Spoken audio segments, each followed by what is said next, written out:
নমস্কার, আমি তাপসী। তাপসী রান্নাঘরে সকলকে অনেক স্বাগত জানাই।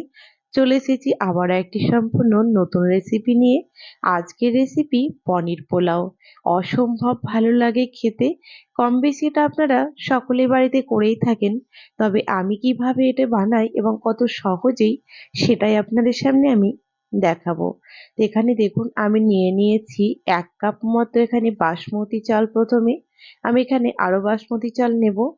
তো এখানে আমি দেখুন 3 কাপ বাসমতি চাল আমি নিয়ে নেব।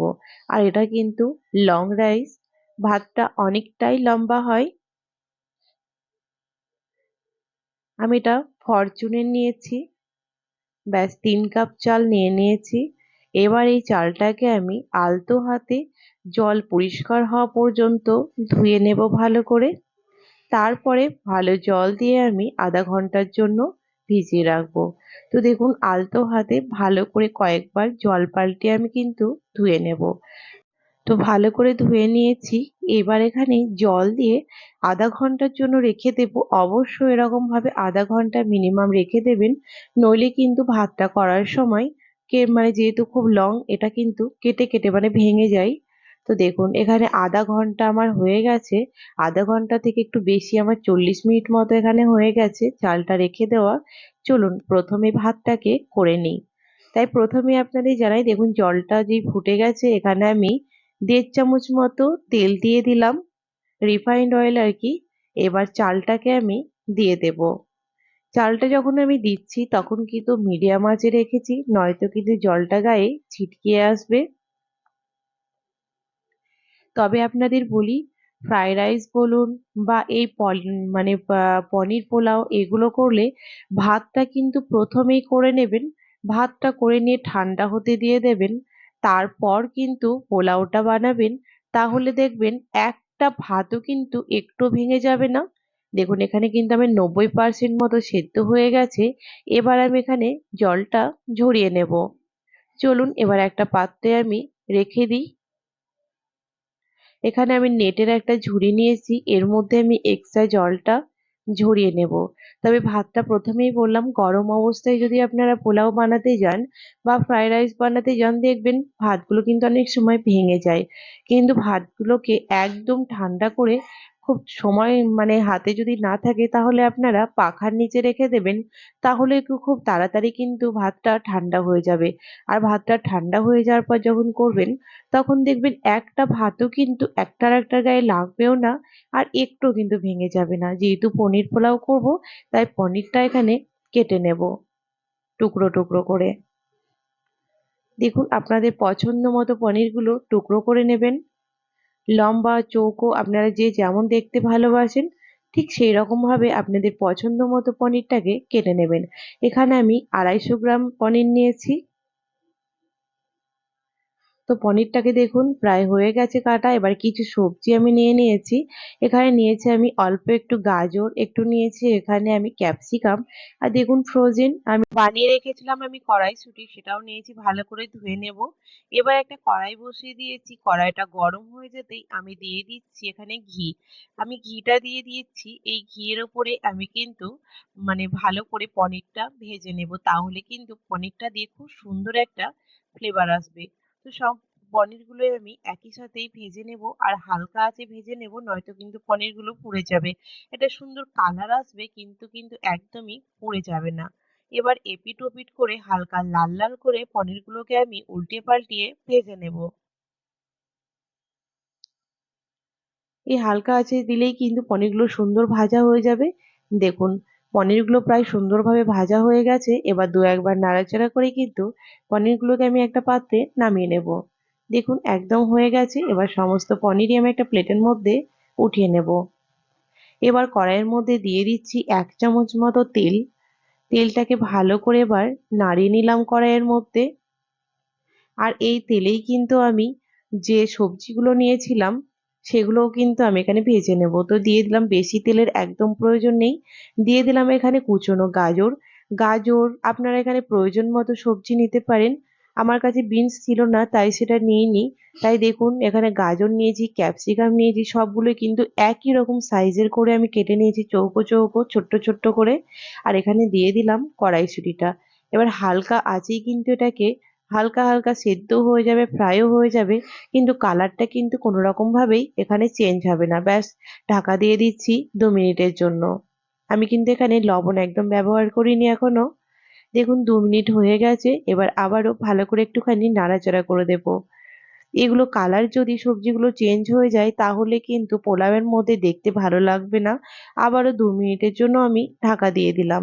দেখুন 2 মিনিট হয়ে গেছে, আর সবজিগুলো কিন্তু খুব সুন্দরভাবে এখানে হালকা একটা ফ্রাইও হয়ে গেছে, আর সুন্দরভাবে সেদ্ধও হয়ে গেছে। এবার একটা পাত্রের মধ্যে আমি এটাকে নামিয়ে নেব। ব্যাস, এবার আমি কড়াইয়ের মধ্যে দিয়ে দেব আবারও হাফ চামচ মতো এখানে আমি তেল দিয়ে দিলাম, মানে রিফাইন্ড অয়েল দিয়ে দিলাম। এবার দিয়ে দেব বড় চামচের 1 চামচ মতো ঘি। ব্যাস, ভালো করে ঘিটা গলে গেছে। এবার ফোড়নের জন্য আমি নিয়ে নিয়েছি দারুচিনি, লং, কয়েকটা এলাচ, আর বেশ মানে 12-14টা নিয়েছি আমি এখানে গোলমরিচ। এবার হালকা আছে ভালো করে এটাকে নাড়াচাড়া করব।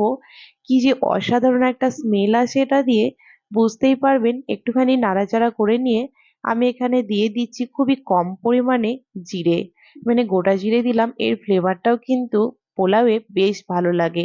আপনাদের পছন্দ হলে এটাকে দেবেন, যদি পছন্দ না হয় তাহলে এটাকে কিন্তু স্কিপ করে যাবেন।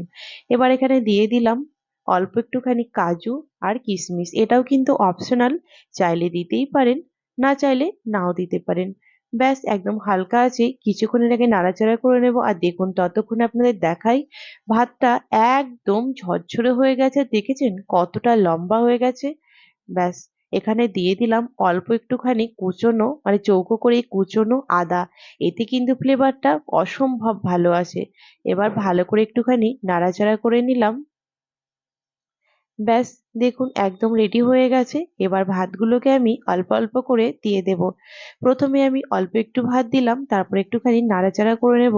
কারণ যেহেতু নিচে মানে ভাজাটা রয়েছে, তাহলে অনেকগুলো দিতে দিতে নিচটা লালও হয়ে যেতে পারে। তাই একটু নাড়াচাড়া করে নিলাম। এবার সমস্ত ভাতটাই কিন্তু ওপরে আমি অল্প অল্প করে দেখুন হাত দিয়ে উঠিয়ে দিয়ে দেব। ভাতটা কিন্তু আবারও বলি অবশ্যই ঠান্ডা করে নেবেন, আর ভাতটা প্রথমে বানিয়ে নেবেন। এবার যে সবজিটা আমি মানে ভেজে রেখেছিলাম আর পনিরগুলো ভেজে রেখেছিলাম, সেগুলোও দিয়ে দিলাম। এইবার এখানে আমি দিয়ে দেব কুচনো ধনেপাতা। আপনারা কিন্তু চাইলে এখানে অল্প একটু পুদিনা পাতাও ব্যবহার করতে পারেন, তাতেও কিন্তু ফ্লেভার বেশ ভালো হয়। ঝালের জন্য দিয়ে দিলাম 3-4টে কাঁচা লঙ্কা। পরিমাণ মতো দিয়ে দিলাম এখানে নুন, যেহেতু আমি একবারও নুন ব্যবহার করিনি। আর এখানে গুঁড়ো চিনি দিয়ে দিলাম 2 চামচ মতো, যাতে খুব সহজেই এটা মিশে যায়। আপনারা প্রয়োজনে কিন্তু মিষ্টিটা কম বেশি দিতে পারবেন। আর এখানে হাফ চামচ দিয়েছি গোলমরিচ। আর এই পনির পোলাওয়ের সুস্বাদু আরো ভালো করার জন্য এখানে দিয়ে দিলাম কেওড়া জল 1 চামচ। তবে এটা আপনারা পছন্দ না করলে দেবেন না। তবে আপনারা একবার মানে কেওড়া জল আর গোলাপ জল দিয়ে এই পনির পোলাও বানিয়ে দেখবেন, এটি কি অসম্ভব ভালো লাগে খেতে। গোলাপ জলও দিয়ে দিলাম 1 চামচ। ব্যাস, সবকিছু তো আবার কমপ্লিট হয়ে গেল। এই হালকা আছে এবার সবকিছু মিশিয়ে নেওয়ার পালা।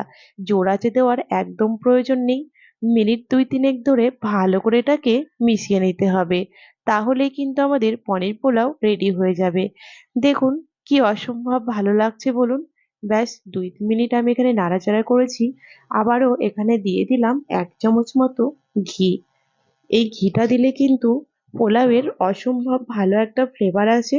ব্যাস, আবারও এখানে মিনিট 2 আমি নাড়াচাড়া করে নেব, তবে একদম কিন্তু কম আছে। অল্প একটুখানি ধনেপাতা দিয়ে এবার ঢাকা দিয়ে দেবো, যাতে স্মেলটা খুবই ভালো আসে। ব্যাস, আমার দেখুন রেডি হয়ে গেছে। চলুন এবার একটা পাত্রে এটাকে নামিয়েও নেব। দেখুন একদম রেডি হয়ে গেছে এখানে পনির পোলাও। আর কি অসম্ভব ভালো লাগছে বলুন। চলুন এবার একটা পাত্রে নামিয়েও নিই। দেখুন প্রত্যেকটা ভাত কিন্তু আলাদা আলাদা। একটা ভাতও কিন্তু ভেঙেও যায়নি এবং কোনোটার সঙ্গে কোনোটা লেগেও যায়নি। তা আমার রেসিপি যদি আপনাদের ভালো লেগে থাকে তাহলে লাইক শেয়ার করতে ভুলবেন না। কমেন্টে আমাকে অবশ্যই জানাবেন এই পনির পোলাওয়ের রেসিপি আপনাদের কেমন লেগেছে। ভালো লাগলে আপনারাও বাড়িতে এরকমভাবে বানিয়ে খেয়ে সেটাও আমাকে কমেন্ট বক্সে জানাবেন। আর আজ যদি আমার রেসিপিগুলো আপনাদের ভালো লেগে থাকে তাহলে অতি অবশ্যই আমার চ্যানেলটিকে সাবস্ক্রাইব করতে ভুলবেন না। আর পাশে থাকা বেল আইকনটি প্রেস করবেন যেন আমি নতুন ভিডিও আপলোড করার সাথে সাথে নোটিফিকেশন প্রথম আপনাদের কাছে পৌঁছে যায়। আর যারা ফেসবুক পেজ থেকে দেখছেন প্লিজ পেজটিকে ফলো করে দেবেন। দেখুন কি অসম্ভব ভালো লাগছে। তবে এটা কিন্তু আপনারা বাড়িতে যে কোনো দিন রান্না করতেই পারেন।